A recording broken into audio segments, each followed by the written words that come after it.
राधे कृष्ण दोस्तों, आज की कहानी का नाम है अन्याय। अरे ओ भाभी, कहाँ मर गई हो? यह कहकर जोरदार चांटा राहुल ने शीला के गालों पर जड़ दिया। चांटा इतना जोर का था कि शीला जमीन पर गिर पड़ी। तभी घर के सभी लोग शोर सुनकर बाहर आ गए। शीला बोली, क्या हुआ राहुल? क्या गलती हो गई मुझसे? मैंने आपसे क्या कहा था? मुझे आज अपने कॉलेज की पार्टी में जाना है। मेरे कपड़े प्रेस करके रखना। पर आपने नहीं किया। पूरा दिन बस घर में घूमने और खाने का ही काम है क्या? तुम्हारे पति तो चले गए इस दुनिया से और तुम्हें हमारे गले पटक गए। शीला, अभी कर देती हूँ राहुल। माँ जी की तबीयत अचानक बिगड़ गई थी, इसलिए भूल गई थी। शांति जी, हाँ हाँ, जैसे कि पता नहीं तूने पूरे दिन मेरी ही सेवा की है। साफ साफ क्यों नहीं कहती कि खाकर सो रही थी, इसलिए भूल गई। पूरा दिन तो बस यही काम है तेरा, पहले काम न करना फिर बहाना बनाना। कितने छोटे थे राहुल और आंचल जब शीला इस घर में ब्याह कर आई थी। सास की तबीयत ज़्यादातर खराब ही रहती थी, इसलिए शीला के पति और घर के बड़े बेटे मोहन की जल्दी शादी कर दी गई ताकि बहू आकर घर संभाले। शीला ने भी अपनी जिम्मेदारी बखूबी संभाली, अपने देवर और नंद को अपने बच्चों जैसा प्यार दिया और सेवा की। पर आज वही देवर अपनी माँ जैसी भाभी पर हाथ उठाने से पहले एक बार भी नहीं सोचता। किसी को उसका समर्पण याद ही नहीं। लगभग 7 साल पहले मोहन की एक बीमारी से मृत्यु हो गई और तभी से शीला बस इस घर की एक नौकरानी मात्र बनकर रह गई। एक बेटी है जिसे अपनी माँ से ज़्यादा दादी की परवाह है। कुल मिलाकर आप कह सकते हैं कि बड़ी दुखियारी है बेचारी शीला। पूरे दिन घर का काम करती, देवर ननद सास और बेटी की फरमाइश पूरी करती और एक कोने में चुपचाप सो जाती। अपने इस परिस्थिति के साथ उसने समझौता कर लिया था। एक रोज़ वह अपना पूरा काम खत्म करके खाना खाने बैठी ही थी कि किसी ने एक लात मारकर उसका खाना आगे सरका दिया। जब वह अपनी नज़रें उठाकर देखती है तो आंचल गुस्से में खड़ी उसे देख रही थी और फिर आंचल कहती है, जब देखो तब रोटी ही तोड़ती रहती हो मुफ्त की। रोटियां तोड़ तोड़ कर भैंस जैसी बनती जा रही हो। कल मैंने कहा था मेरी अलमारी को व्यवस्थित कर देना और मेरे कमरे की अच्छी सी सफाई कर देना, पर वह हुआ नहीं, क्योंकि इस महारानी को खाने से फुर्सत मिले तब ना। तभी शीला बोलती है, आंचल, तुम मेरा सम्मान तो करती नहीं, पर खाने का सम्मान तो करो। अन्न को कोई ऐसे पांव थोड़ी लगाते हैं क्या? शीला का इतना कहना हुआ कि आंचल ने एक और जोर का चांटा उसके गाल पर लगा दिया और बोली, आगे से अगर मुझसे जवान लड़ाई तो जिंदा जला दूंगी। सुनो, आज मैं माँ के कमरे में सो जाऊंगी और तुम आज रात ही मेरे कमरे की सफाई कर देना। शीला रोते रोते कहती है, पर इसमें तो काफ़ी समय चला जाएगा आंचल। मैं सोऊंगी कब? सुबह 4 बजे ही जगना होता है और अगर रात को आराम नहीं करूंगी तो सुबह काम कैसे कर पाऊंगी? आंचल, एक रात नहीं सोओगी तो कोई मर नहीं जाओगी और यह तुम्हारी सजा भी होगी मेरी बात ना मानने की। शीला बिना कुछ कहे ही आंचल के कमरे में चली जाती है। आंचल के अपनी माँ के कमरे में जाने से शीला की बेटी नेहा, जो कि हर रोज़ अपनी दादी के पास ही सोती थी, दादी से वह पूछती है, मैं कहाँ सोऊंगी? तभी शांति जी, आज मेरी बेटी मेरे पास सोएगी, तू भी अपनी माँ के पास जाकर सो जा। नेहा ना चाहते हुए भी अपनी माँ के पास जाती है तो देखती है माँ अपने कमरे में नहीं है।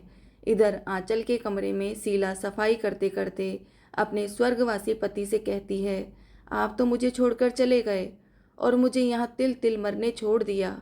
मैं तो सिर्फ नेहा के लिए ही जिंदा हूँ और उसी के लिए यह सब सह भी रही हूँ। जानते हैं आप, वह भी मुझसे बात नहीं करती, पर मुझे इस बात का कोई दुख नहीं, क्योंकि इसी वजह से उसे इस घर में सब प्यार करते हैं, उसकी देखभाल करते हैं। मुझसे दूर रहकर ही अगर उसकी ज़िंदगी अच्छी है फिर तो वह मुझसे दूर ही भली, वरना मेरे साथ उसे भी यह लोग नौकरानी बना देते। पता नहीं भगवान को मुझसे क्या दुश्मनी है जो इतनी परीक्षाएं ले रहे हैं। जो मुझसे प्यार करते हैं उन सभी को मुझसे दूर कर दिया, पहले आप फिर पापा जी। पर यह सब मैं सहूँगी क्योंकि हमारी बेटी के भविष्य का सवाल है। वह वकालत पढ़ना चाहती है, मैं उसे पढ़ाऊँगी वकालत। मैंने अपने सारे गहने बेचकर उसका दाखिला भी करवा दिया है, पर यहाँ भी माँ जी ने उससे कहा कि यह उसके चाचा ने करवाया है। चलिए कोई बात नहीं, नाम किसी का भी हो, बस नेहा का सपना पूरा होना चाहिए। एक बार नेहा की ज़िंदगी बन जाए फिर मैं भी आपके पास आ जाऊंगी। अगली सुबह आंचल अब जब अपने कमरे में आती है तो देखती है उसका कमरा पूरा चमक रहा है और भाभी वहीं कुर्सी पर सो रही है। आंचल को शीला की हालत पर जरा भी तरस नहीं आया और उसे कुर्सी से गिराकर वह कहती है, इतना भी काम नहीं था जो इतना सो रही हो? जाओ और मेरे लिए अभी कॉफ़ी बनाकर ले आओ। शीला काफ़ी बनाने रसोई में जाती है कि राहुल अपना नाश्ता, शांति जी अपनी पूजा की थाली मांगने लगती है। शीला फटाफट काफ़ी का दूध चढ़ाकर शांति जी के लिए पूजा की थाली तैयार करने चली जाती है। थोड़ी देर बाद जब वह रसोई में वापस आती है तो देखती है नेहा काफ़ी बनाकर आंचल के लिए ले जा रही है। शीला को तो अपनी आंखों पर यकीन ही नहीं आ रहा था, पर नेहा एक शब्द भी नहीं कहती। वह जब काफ़ी लेकर आंचल के कमरे में आ जाती है तो आंचल भी हैरान हो जाती है और उससे पूछती है, कल रात दादी ने अपने पास नहीं सोने दिया इसलिए नाराज़ हो गई? क्या हुआ? आपके लिए काफ़ी लाने से मेरी आपको नाराज़गी कैसे दिख गई? आंचल, यह जो तू अपनी माँ की मदद कर रही है ना, ताकि दादी को गुस्सा दिला सके, इसलिए ऐसा कहा।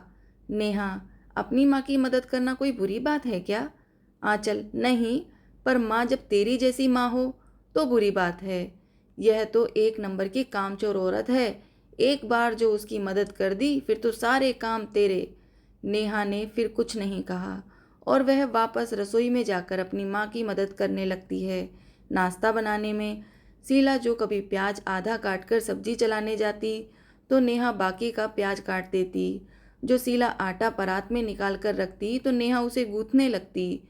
इस पर शीला को गुस्सा आ जाता है और वह कहती है, यह सब में अपना समय बर्बाद मत कर, अपनी पढ़ाई पर ध्यान दे। यह सब करने के लिए मैं हूँ। नेहा, आप मेरी पढ़ाई की चिंता मत कीजिए, मैं उसे भी अच्छे से करूँगी। यह कहकर वह वापस से आटा गूंथने लगती है। इस बार शीला उसे खींचकर बेसिन के पास ले गई और उसका हाथ धुलाने लगी और कहा, चुपचाप यहाँ से चली जाओ, ज़्यादा मुझसे चिपकने की ज़रूरत नहीं, अपना काम करो जो कि पढ़ाई है। बड़ी आई मेरी मदद कराने वाली। शीला के ऐसे व्यवहार को देखकर नेहा वहाँ से फिलहाल तो चली जाती है, पर वह अपनी माँ की मदद करना बंद नहीं करती। उसके द्वारा शीला की मदद करने से घर में सब उसके पीछे पड़ जाते हैं। फिर एक दिन शीला नेहा को एक चांटा मारती है क्योंकि वह घर का पोंछा लगा रही थी। शीला, किसने कहा तुझे यह सब करने को?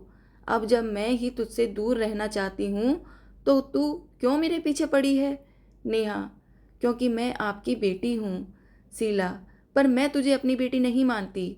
बड़ी आई मेरी बेटी बनने वाली। आज के बाद से कभी मेरे पास भी मत भटकना। तभी शांति जी आई और बोली, देखा नेहा, मैं ना कहती थी कि यह ऐसी ही है, पर न जाने तुझे अचानक क्या हो गया है। आजा मेरी बच्ची, अपनी दादी के पास आजा। यह औरत किसी के प्यार के लायक ही नहीं है। फिर नेहा को उसकी दादी अपने कमरे में ले जाती है, पर नेहा फिर भी अपनी माँ के इर्द गिर्द ही घूमती रहती है। शीला हैरान थी, आखिर इसको क्या हो गया है? कितना डांटा था कल मैंने इसको, फिर भी इस पर कोई असर नहीं हुआ, मेरे ही आजू बाजू घूमती रहती है। एक दिन शीला तेज बुखार लिए ही काम किए जा रही थी। दोपहर को सबके खाने के बाद वह अपने कमरे में लेटी। बुखार ज़्यादा होने के कारण वह सो जाती है। थोड़ी देर बाद उसको सर पर ठंडक का एहसास होता है, जिससे उसकी नींद खुल जाती है। तो वह देखती है नेहा बैठकर उसके सर पर पानी की पट्टियां कर रही है। उसे अपने इतने करीब देखकर शीला तुरंत उठ बैठी और कहती है, तू क्या कर रही है यहाँ पर? किसने कहा तुझे यह सब करने के लिए? अरे मरूंगी नहीं मैं, और ना ही तेरी सेवा की भूखी हूँ। तुझे एक बार में बात समझ नहीं आती? जा यहाँ से। नेहा अब अपनी माँ से लिपट कर रोने लगती है। नेहा का रोना शीला की बाहरी कठोरता को पिघला रहा था, पर फिर भी वह खुद को मजबूत कर कहती है, यह सब क्या नाटक है? नेहा, माँ मुझे माफ़ कर दो। इस घर में आप पर बहुत अत्याचार हुए, मैं सब देखती रही, पर कभी आपका साथ नहीं दिया, क्योंकि जब मैंने होश संभाला दादी, चाचू और बुआ को आपकी बुराई करते ही देखा। दादी ने तो यह भी कहा कि पापा को आपने ही मारा था और तभी से आपसे नफरत हो गई थी। शीला, और आज वह नफरत कहाँ गई? ऐसा क्या देख लिया तूने जो अपनी माँ पर प्यार आ गया? नेहा, उस दिन बुआ दादी के कमरे में सोने आई थी और इसलिए दादी ने मुझे आपके पास सोने के लिए भेज दिया। मेरी इच्छा तो नहीं थी आपके पास सोने की, पर और कोई रास्ता भी नहीं था। पर जब मैं आपके कमरे में गई तो आप वहाँ नहीं थी। आपको ढूंढते हुए मैं बुआ के कमरे में पहुँची, जहाँ आपकी सारी बातें मैंने सुन ली, जो आप पापा को याद करके कह रही थी। आप इतने अत्याचार इसलिए सह रही हैं ताकि मैं खुश रहूं। सच ही कहते हैं लोग, माँ की कोई बराबरी नहीं कर सकता। आज नेहा की बात सुनकर शीला को ऐसा लगा मानो बरसों पुराना घाव सूख गया हो। बेटा, मैं सिर्फ तेरी ही नहीं बल्कि कभी राहुल और आंचल की भी माँ हुआ करती थी। उनका लगाव अपनी माँ से भी ज़्यादा मुझसे था। उनको स्कूल के लिए तैयार करना, खाना खिलाना सब मैं ही करती थी। यहाँ तक कि उनके बीमार पड़ने पर मेरी नींद खत्म हो जाती थी। पर आज देखो, जब चाहे तब मुझे जानवरों की तरह पीट देते हैं। बेटा, यह सब मैं तेरे लिए ही सह रही हूँ, इसलिए तू अब मेरी मेहनत पर पानी मत फेर। मेरे साथ तेरा रिश्ता तुझे भी मेरी जैसी ही बना देगा। इसलिए पहले जैसी तू रहती थी अभी वैसे ही रहना। मैं अपने ऊपर तो अत्याचार सह लेती हूँ, पर तेरे ऊपर अत्याचार नहीं सह पाऊंगी। नेहा, माँ, अब आप चिंता मत कीजिए। मैंने भी अगर इनको सबक नहीं सिखाया तो कहना। शीला, बेटा यह सब मत कर, सिर्फ अपनी पढ़ाई पर ध्यान दे। तेरे वकालत का आखिरी साल चल रहा है, इसे यूं बर्बाद मत कर। नेहा कुछ नहीं कहती और वहाँ से चली जाती है। समय बीतता गया और माँ बेटी चुप चुप कर अपने रिश्ते को मजबूत बनाते रहे। एक दिन नेहा जाकर शीला से कहती है, माँ, मैंने वकालत पास कर ली। और एक खुशी की बात बताऊं? शीला, रुक, अभी रुक, रात को बताना। इतने में आंचल आ जाती है। देखो माँ, मैं ना कहती थी यह माँ बेटी जरूर कुछ खिचड़ी पका रही हैं और इन्हें लगता है हम उल्लू बने रहेंगे। शांति जी, आखिर चुड़ैल की बेटी इंसान कैसे बनेगी? अच्छा हुआ अब से यह भी अपनी माँ की तरह ही यहाँ काम करेगी। नेहा, दादी आपने क्या कहा? चुड़ैल की बेटी? चुड़ैल? उस हिसाब से तो आप चुड़ैल की दादी हुई और अब से माँ की जगह इस घर में आप लोग काम करेंगे। और मम्मी, इनके साथ कोई नरमी मत बरतना और यह काम करने में आनाकानी करें तो एक जोर का चाटा लगाना, जैसे यह आपको लगाते आए हैं। शीला, नेहा, यह क्या बोले जा रही हो? बड़े छोटे का कुछ तो लिहाज करो। राहुल, लिहाजा खुद इसके कान भरकर अब नाटक कर रहा है। आपको तो मैं अभी बताता हूँ। खबरदार चाचू, जो माँ को हाथ लगाया, वरना अंजाम बहुत बुरा होगा। राहुल, छोटी सी लड़की अपने चाचा को धमकाएगी? रुक जा, आज तुझे भी बताता हूँ। इतने में पीछे से पुलिस अंदर आ जाती है और उसको पकड़ लेती है। शांति जी, पुलिस? अरे यह सब क्या हो रहा है यहाँ इस घर में? नेहा, दादी, यह सब आप लोगों की यहाँ से विदा होने की तैयारी हो रही है, क्योंकि अब यह घर मेरी माँ का है। राहुल, मैं तो रहूँगा ही नहीं यहाँ, वैसे भी मुझे किसी की गुलामी नहीं करनी। शांति जी, ठीक कहते हो बेटा, ये माँ बेटी रहे यहाँ अकेले, हम भी तेरे साथ ही रहेंगे। राहुल, अरे आप लोग कहाँ आ रहे हैं? मैं तो सोनल के पास रहने जा रहा हूँ। वैसे भी उसके पापा मुझे घर जमाई बनाने के लिए कह ही रहे थे, तो अब और भी अच्छा हो गया मेरे लिए। आप लोग अपना देख लीजिए, मुझे अभी इस घर से, यहाँ के लोगों से कोई रिश्ता नहीं रखना।